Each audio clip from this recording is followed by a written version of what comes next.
ci stade Léopold Sédar Demba Diop du moins doon opposé Yékini ak Lac de Guiers mu nekkoon combat bu mag a mag ñu gis ci itam côté mystique yeneen xeeti xew-xew ndax la nga xamante ni moom moo muuru woon yu weex tàll na ñëw ca stade ba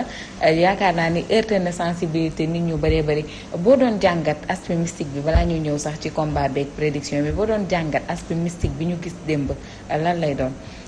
xam nga làmb moom dafa doy waar kenn ku ci nekk liñ la digal rek moom ngay def yaakaar nga ne booy jóge sa kër da ngay indi ndam nag jaral na leen lu ne même man ndam jaral na ma lu ne yow fii fi mu toog dépp journaliste am ndam fii muy liggéey jaral na ko lu ne noonu aussi la mbër mel ci làmb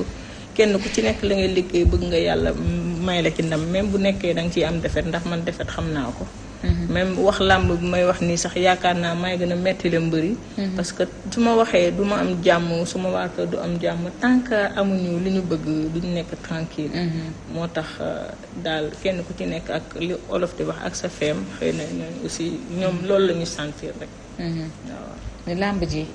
mu mel ni ci d'après plusieurs indiscrétions man ci xibaar yi ma jot am nee nañ bokkoon nga ci ñi njëkk a taxaw wax ni Yékini du daan mais si waloo ko maanaam fësaloo ko mu jëm kaw est-ce que du lii nga gisoon si war naa ko kay génn na Sénégo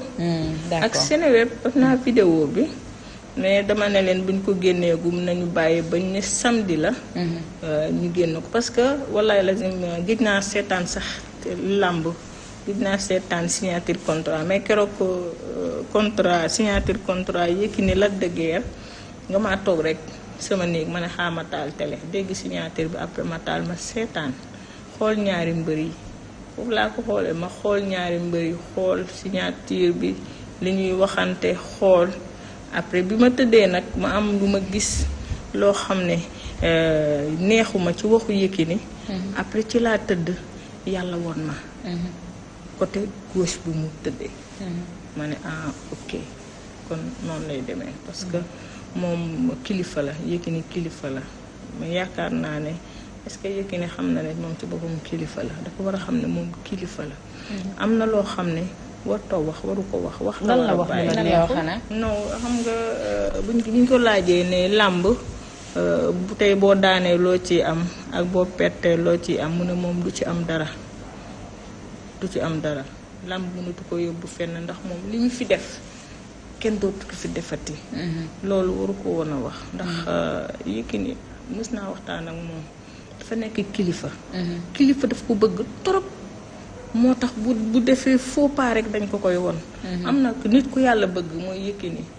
vraiment yàlla bëgg na ko Yonent bi bëgg na ko Seydi Hadj Malick bëgg na ko ndax xam ne taalibe Seydi Hadj Malick la bu defee faux pas rek du am lu ko neex. est-ce que du li ngay wax ni mooy firndeel peut-être daanu bi nga xamante ni moom la daanu dem ndax ñu bari jàppoon nañ ni. ak li nga xamante ni moom la indi ci làmb parce que ñun bu dara xewee bu ñu paree dañuy def suñu ay sondage beaucoup de Sénégalais disent que peut-être lu weex loolu mu indi ci biir làmb ji loolu rek a tax bokk na ci li tax mu daanu ndax bu gañe woon rek dañ naan looloo tax mu gañe. je sais pas si je me fais comprendre lu weex li moom xëy na moo ko indi mais loolu man gisuma ko daal en tant que li ma yàlla woon parce que man yàlla moo ma woon rek nekkul ne loo xam ne dama vérifier wala ma dem ci nit wala ma woo nit mu vérifier man li ma fiy gis yëpp di ko wax muy am maanaam damay tëdd yàlla woon ma ko en direct loolu noonu lay demee mais pas yenn kii d'accord Tata Selbé bu ñu ñëwaatee ci Lac de